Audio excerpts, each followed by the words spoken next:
Mga kaparokya, bago natin umpisahan ang online viewership ng dalawang pananghaliang programa dito sa bansaang It's Showtime at ang Eat Bulaga ngayong unang araw po ng taong 2026. So by the way, Happy New Year po sa ating lahat mga kaparokya, naway maging maganda ang taong ito para sa ating lahat. So again, Happy New Year mga kaparokya. So bago natin umpisahan ang online viewership ay ibabahagi ko po muna sa inyo ang papremyong ibinigay ng dalawang pananghaliang programa dito sa bansaang Showtime at ang Eat Bulaga. Pero bago yan mga kaparokya, papakilala po muna ako sa inyo. Ako nga po pala si Mervin, the man behind Kaparokya TV. And at the same time mga kaparokya, makikiusap din po ako sa inyo na pakisubscribe ang aking YouTube channel, pakilike and share nyo na rin sa gayon ay mas dumami pa po makapanood ng mga ina-upload po nating video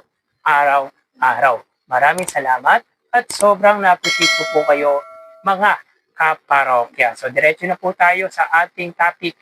Ang It's Showtime po ay nakapamahagi ng total prizes given na 71,000 pesos. Bakit 71,000 pesos yan mga kaparokya? Sapagkat sa Laro-Laro Pick ay nakapamahagi lamang po sila ng 26,000 pesos. Sa 26,000 pesos na yan mga kaparokya, 25,000 po dyan ay donated or bigay nga po ni Ryan Bang na siya pong naglaro sa jackpot round ng nasabing segment sapagkat hindi nga po nito nasagot yung pot money question na tumataginting na 100,000 na ipamamahagi po sana sa Sagip Kapamilya. At dahil dyan ay nag-donate nga po ito ng 25,000 pesos. So talagang makikita mo kay Ryan Bang yung pagiging Pinoy. Talagang na-i-apply niya na po ang pagiging Pinoy. Alam naman po natin na ang Pinoy ay talagang matulungin. At alam naman po natin na si Ryan Bang ay wala pong dugong Pilipino. Pero sa pinapakita niya ay masasabi po natin na Pinoy na nga po si Ryan Bang dahil handa po siyang tumulong sa ating mga Filipino. But anyway, dito 1,000 pesos lamang po ang ibinigay para po sa elimination round. Bakit 1,000 mga kaparokya? Sapagkat hindi naman po nag-announce na babahagian yung mga nag-participate nga po sa segment na Laro-Laro Pick na kung saan ay special edition niya din po ito para sa nasabing segment. Ang mga naglaro po kasi mga parokya ay yung mga Sparkle at Star Magic artists. Meaning ay mga celebrity po ang siyang naglaro sa Laro-Laro Pick. At wala pong in-announce na mabibigyan po sila ng kahit magkano. But anyway, 26,000 para po sa Laro-Laro Pick at 45,000 naman po sa tawag ng tanghalan. Samantala, buena mano naman po sa Eat Bulaga sapagkat nakapamahagi po sila ng total of 200,000 pesos. So, unang taon pa lang mga parokya, tumataginting na 200,000 po agad ang ibinahagi ng Eat Bulaga. Para po sa sugod bahay ay may total po sila na 70,000 sapagkat nakapag-uwi nga po ng 50,000 ang nanalo sa nasabing segment. Sa Gimme 5 ay special edition din po sapagkat ang mga naglaro po ay siyang mga nag-champion sa iba't ibang kategorya ng nasabing segment. So dito ay 85,000 pesos ang ibinigay ng Gimme 5. At pagdating naman po sa The Clones Open ay perfect mga kaparokya. So perfect po ang bawat segment na ibinahagi ng Eat Bulaga. So ulitin natin. Sa sugod bahay ay 70,000, sa Gimme 5 ay 85,000 at sa The Clones Open ay 45,000 pesos. So bay naman ng 200,000 po ang ibinahagi ng Eat Bulaga ngayong unang araw po, ngayong taong 2026. At masasabi po natin na perfect ang papremyong ibinigay ng Eat Bulaga ngayong unang araw ng taon.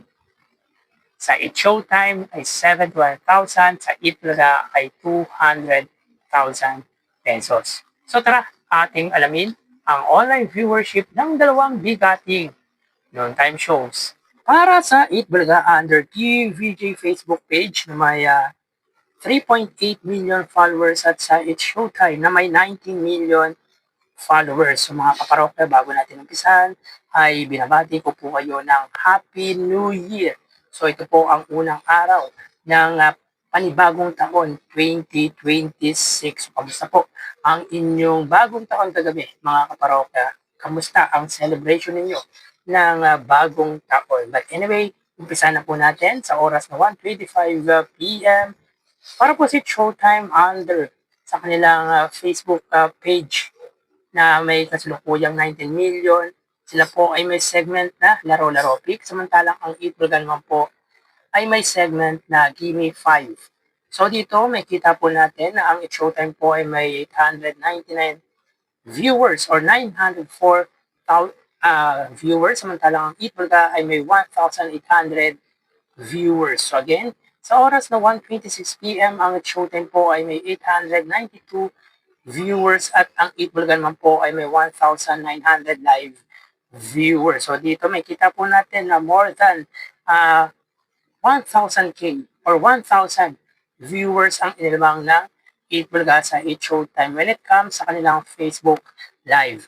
So magawi tayo sa TV Network YouTube channel ng dalawang noontime show. So para po sa It Showtime under po yan sa GMA Network YouTube channel na may 40.7 million subscribers. At sa Itbulaga naman po mga kaparokya under TV5 YouTube channel na may 2.69 million subscribers. So sa oras na 1:27 p.m. ang It Showtime po under GMA Network, sila po ay may 12,000 viewers. Ang Itbulaga naman po under TV5 YouTube channel, sila po ay may 11,000 live viewers. So again, sa oras na 1:27 p.m. ang It Showtime po under GMA Network, sila po ay may 12,000 live viewers at ang Itbulaga naman po under TV5 ay may 11,000 live viewers. So dito may kita po natin mga kaparokya na ang pagitan po ng dalawang noontime shows or sa kanilang TV network ay 1,000 viewers. Pabor po yan sa GMA Network. So dikdikan pagdating sa bagong taon ang online viewership ng dalawang TV network YouTube channel at pabor po yan sa GMA Network. So mapunta tayo sa main YouTube channel ng dalawang noontime shows para po si Showtime under ABS-CBN Showtime na may 2.75 million subscribers at sa Itbulaga naman po under Itbulaga TV YouTube channel na may 1.74 million subscribers. So, pagdating sa subscriber mga kaparokya ay tambak ang Itbulaga ng 1 million. So as of 1:28 p.m. ang It's Showtime na kung saan si Ryan Bang ang naglalaro sa jackpot round ng Laro-Laro Pick at upon checking mga kaparokya ang mapapanalunan ni Ryan Bang ay mapupunta sa charity po nila na Sagip Kapamilya. So again, sa oras na 1:28 p.m. ang It's Showtime, sila po ay may 37,000 or 38,000 viewers. Samantalang ang Itbulaga mga kaparokya special episode po ang Gimme 5 sapagkat naglaban-laban yung mga champion sa nasabing segment sa talagang special edition ng Gimme 5 ngayong bagong taon. So para po sa Itbulaga, sila po ay may 71,000 live viewers at meron po silang 1.74 million subscribers. So again, sa oras ng 1:29 p.m. ang It's Showtime under sa main YouTube channel, sila po ay may 38,000 live viewers at ang Itbulaga naman po ay merong 71,000 live viewers.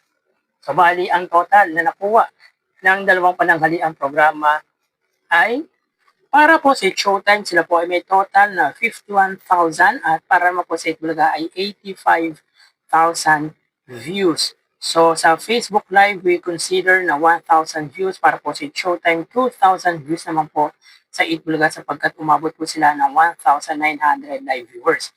Samantalang ang TV Network YouTube channel, 12,000 sa GMA, 11,000 naman po sa TV5. At sa main YouTube channel, 38,000 sa It Showtime at 72,000 naman po sa It Bulaga. So ulitin natin mga kaparokya, ang total views na nakuha ng It Showtime ay 51,000 views at ang It Bulaga ay 85,000 total live viewers. So dito mga parokya ay 34,000 ang pagitan ng dalawang pananghaliang programa at wagi nga po dyan or lamang nga po dyan ang It Bulaga. Meaning ay wagi pagdating sa online viewership ngayong bagong taon, unang araw ng taon, ang noontime show ng Tito Vic and Joey. So buena mano para sa legendary trio ang angatan pagdating sa online viewership, ang pananghaliang programa ng mga madlang people, ng GMA, ng ABS-CBN, at nila Vice Ganda, Jong Hilario, Hubong Navarro, at Ann Ortiz. So again, wagi pagdating sa online viewership ang pananghaliang programa ng legendary trio na Tito Vic and Joey at ng Digit Dabarkad. So hanggang dito na lang po tayo mga kaparokya. Happy New Year po sa ating lahat. Mag-iingat po tayo at naway gumanda po ang bagong taon ng mga Filipino ngayong 2026. Mag-iingat po tayo. Thank you and God bless.